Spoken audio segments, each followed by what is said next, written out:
فرما کر مدینہ شریف کی طرف تشریف لے جا رہے تھے تو ابو جہل نے اعلان کیا کہ جو شخص حضور علیہ السلام کو تلاش کر کے میرے پاس لے کے آئے گا تو میں اس بندے کو انعام دوں گا۔ سراقہ نام کا ایک شخص تھا جو حضور کی تلاش میں نکل پڑا، تو پھر اس رستے پر پہنچ گیا جس رستے پر لجپال نبی جا رہے تھے۔ ساتھ صحابہ کرام بھی جلوہ گر تھے، حضرت ابوبکر صدیق بھی حضور کے ساتھ تھے۔ تو حضرت ابوبکر صدیق نے جب وہ گھوڑا آتے ہوئے دیکھا تو حضور کی بارگاہ میں عرض کی، یا رسول اللہ، یہ گھوڑے پر کوئی شخص آ رہا ہے، کہیں آپ کو تکلیف نہ دے دے۔ تو حضور علیہ السلام نے ارشاد فرمایا، اے ابوبکر صدیق، اگر اس کے پاس تلوار ہے تو ہمارے ساتھ ہمارے رب کی مدد بھی شامل ہے، ہمارے لیے ہمارا اللہ بھی کافی ہے۔ تو جب سراقہ بن مالک کا گھوڑا قریب پہنچا تو اس کا گھوڑا فوراً زمین کے اندر دھنس گیا۔ اس نے فوراً حضور کی بارگاہ میں معافی مانگی، حضور نے فوراً معاف فرما دیا، پھر گھوڑا باہر نکل آیا۔ تو سراقہ کہتا ہے، یہ اچانک ہوا ہے، میں حضور کو تکلیف دوں گا۔ پھر گھوڑا چل پڑتا ہے، پھر جب حضور کے قریب پہنچا پھر اسی طرح اللہ کے حکم سے وہ گھوڑا زمین کے اندر دھنس گیا۔ پھر حضور کی بارگاہ میں معافی کا طلبگار ہوا۔ پھر جب گھوڑا باہر نکلا تو شیطان نے ورغ لایا کہ موقع پھر ہاتھ میں نہیں آئے گا، انعام جو حاصل کرنا ہے۔ تو صاحب پھر حضور کے پیچھے گھوڑا دوڑ پڑا، جب پھر قریب پہنچا تو پھر زمین کے اندر دھنس گیا۔ اللہ اکبر! صاحب پھر حضور کی بارگاہ میں معافی کا طلبگار ہوا تو یہ جان گیا کہ میں غالب نہیں آ سکتا، یہ حضور علیہ السلام کی وجہ سے میرا گھوڑا زمین کے اندر دھنس جاتا ہے۔ عرض کرتا ہے، حضور مجھے معاف فرما دے، میں پھر دوبارہ پیچھے نہیں آؤں گا۔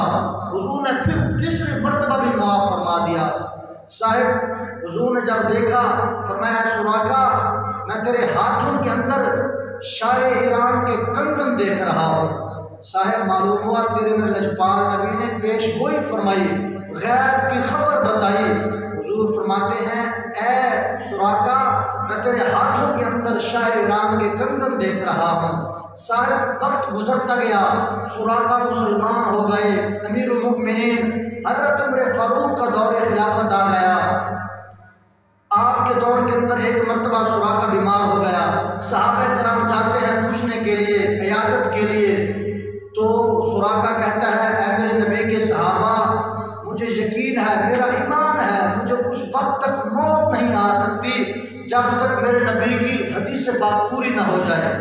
تو صاحب پھر ایران فتح ہوا، مال غنیمت آیا، شاہ ایران کے کنگن بھی آئے۔ حضرت امیر المؤمنین نے صحابہ کو حکم دیا، اے میرے نبی کے صحابہ، جاؤ سراقہ بن مالک کو میرے پاس بلا کے لے کے آؤ۔ صحابی جاتے ہیں، سراقہ بن مالک کو امیر المؤمنین کی بارگاہ میں پیش کرتے ہیں۔ حضرت امیر المؤمنین فرماتے ہیں، اے سراقہ، اپنے ہاتھوں کو آگے کرو۔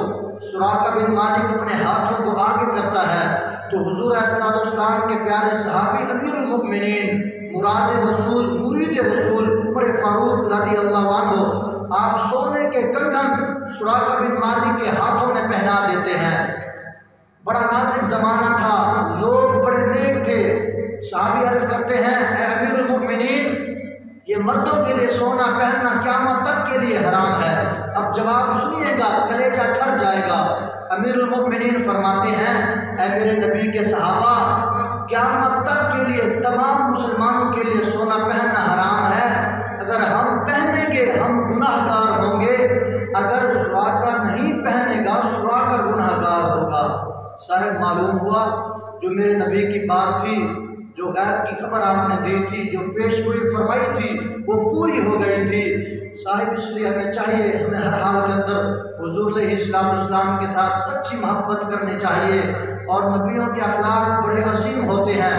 اللہ ہمیں سچی محبت عطا فرمائے۔